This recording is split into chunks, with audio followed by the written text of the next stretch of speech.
Good day and welcome back to my channel, First World Traveller, and welcome back to my basic series where I tell you all about a new city and everything you need to know when arriving in that new city. Now, I'm in Nagasaki in Japan, which you will know of most likely from the Second World War, because it was one of the cities that the Americans dropped an atomic bomb on.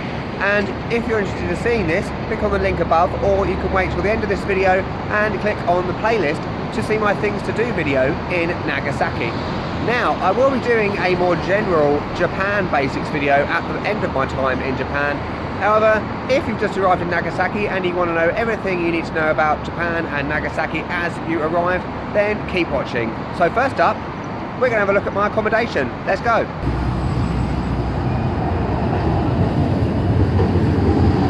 Okay, so I'm staying at the Casa Noda Hostel in Nagasaki. One of the great things about this hostel is you have a kitchen, you can cook. So I am doing an omelette. As you can see, you've got all the stuff you could possibly need: frying pan, saucepans, wooden spoons, everything. So if you're a budget backpacker, it really helps be able to cook your own stuff without having to eat out all the time.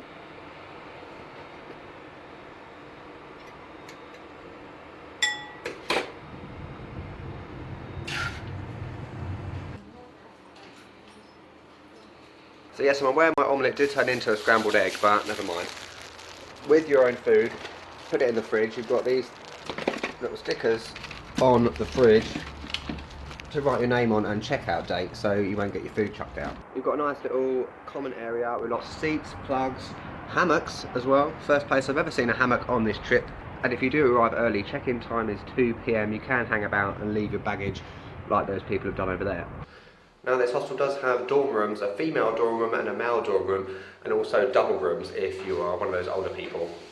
Another thing you got is free umbrellas. So if it is raining like it was for me yesterday, you can have an umbrella and don't have to worry about getting wet. Fantastic.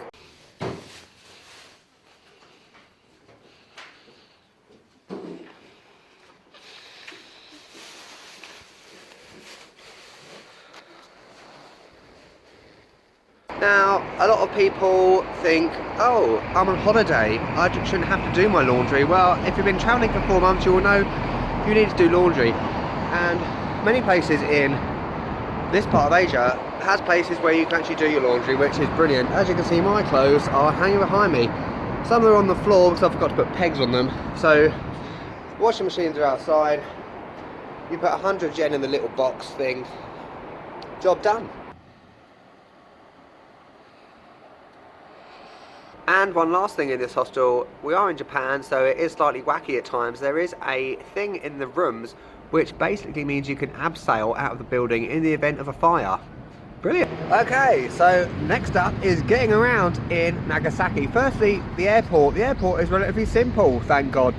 Just a word of warning though, there are no foreign currency exchange places in the airport when you get there, except if you go to the information point. You can only exchange a certain amount at that point though, so save the rest of it until you get into Nagasaki. In terms of getting from the airport into Nagasaki, just jump on one of the limousine buses. There's a ticket machine right outside. It costs 900 yen one way for one person to get on that limousine bus. They come very frequently, about every 20 minutes, so you won't be waiting very long. So once you're in Nagasaki, how do you get around? There is no MRT. Nagasaki is a very small city and a very quiet city compared to some of the others I've been to.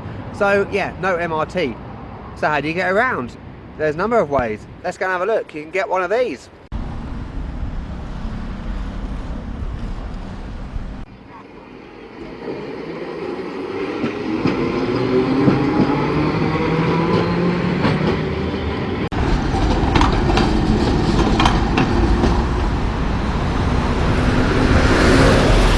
So yeah, that was the Nagasaki streetcar, which is right behind me right now. Let me explain how you get that very quickly.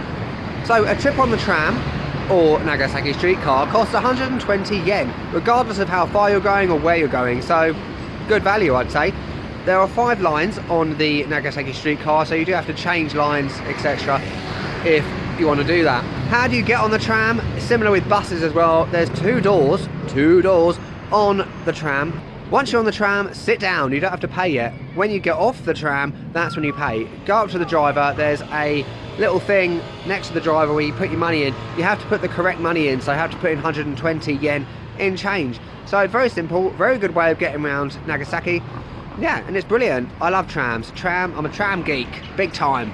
You can also do exactly what I'm doing there, walking. Yes, the miracle of legs. You can walk around Nagasaki pretty much because, like I said, Nagasaki is quite small, very quiet, and many of the tourist attractions which are in my things to do video, which you can see at the end of this video of course, are pretty much in walking distance. So the Atomic Bomb Museum, Hypo Centre, etc. Konnichiwa! Just talking to the local residents. And also walking, you can meet these madmen as well. Wonderful. Bye bye. Another way of getting around is, of course, taxis. But just a word of warning, if your Japanese is not of a good standard, unsurprisingly like mine, then I wouldn't suggest getting taxis. If you do, however, just make sure that you've got your destination written out in Japanese, in case, in the likely event, the cabbie does not talk English. So yeah, just use your noggin with that one and just presume that no one talks English, because that's the best way to go. Right, this won't come as a surprise unless you're a stupid tourist. Many of the signs, pretty much 90% of the signs, like the one behind me, will be in Japanese. So do not expect there to be English signs everywhere. So make a bit of an effort to learn some Japanese before you come here. And by the way, I don't know what that means. I've got the foggiest. Okay, in terms of plugs, this guy with the samurai sword will agree with me when I tell you that the plug is the same as the one you use in Taiwan, which is the 2-prong flat plug, also the one they use in America. And again, travel adapters are available everywhere, but just make sure you've got one before you get here. Got it? The Japanese currency is the Japanese yen, which I'm sure you all know. Over to that side of the screen there is 1,000 Japanese yen. Now this is March 2017, and that is the equivalent of £7.18 if you're from Great Britain, and $9 exactly if you're from the USA. So it's not too difficult to convert into your currency. In terms of everyday use, in 7-Eleven you can get a sandwich for about 120 yen, and if you're in a hostel like I'm in, you can get pretty much a week's meals for less than £10, which is about 8,000 yen. Okay, as you can see, I'm on a bench sitting comfortably, so it's that time of the video where I make a complete idiot of myself.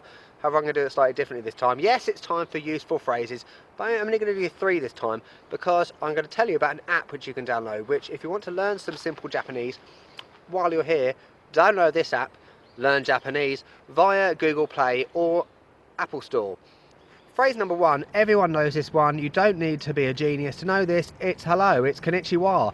You saw that earlier in my video with those kids. Konnichiwa, hello.